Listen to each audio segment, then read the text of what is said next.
Pas nënshkrimit të marrëveshjes ushtarake, që ndodhi para disa ditësh mes Kosovës, Shqipërisë dhe Kroacisë, të njëjtën gjë e bëri edhe sot Serbia.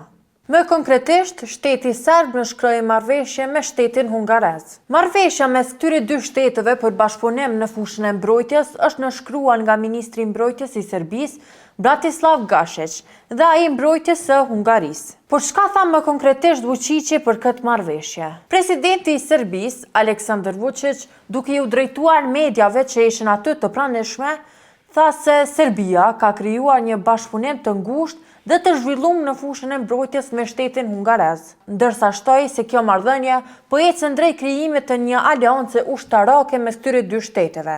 Ai gjithashtu tha se ky bashkëpunim është shumë i rëndësishëm për sigurinë dhe stabilitetin e rajonit, duke nënvizuar se Hungaria është një partner i besueshëm për Serbinë në fushën e mbrojtjes dhe sigurisë. Siç e thënë kanë fillim, krejt kjo marrëveshje që u nënshkru nga Serbia e Hungaria për mi bashku ushtrit, erdhi pasi që Kosova e nënshkroi një marrëveshje të ngjashme me Shqipërinë dhe shtetin kroat. Marrëveshja në fjalë sipas ministrit të mbrojtjes së Kosovës, Ejo Maqedonci, ministrit të mbrojtjes së Shqipërisë, Pirro Vengo dhe ai kroat, synon të forcojë aftësitë mbrojtëse të 3 vendeve, të rrezë bashkëpunimin në industrinë e mbrojtjes dhe të përforcojë ndërveprimin ushtarak mes edukimit, trajnimeve dhe stërvitjeve të përbashkëta, si dhe të rrezë bashkëpunimin ushtarak në rajon.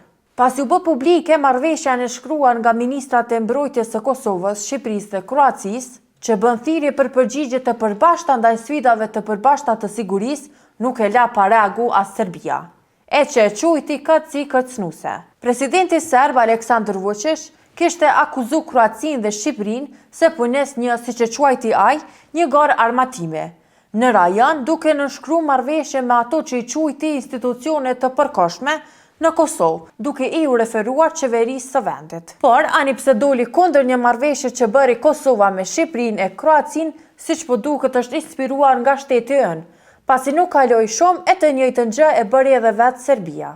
E marrëveshja Kosovë, Shqipëri e Kroaci u llogaret si e para e këtij lloji në rajon.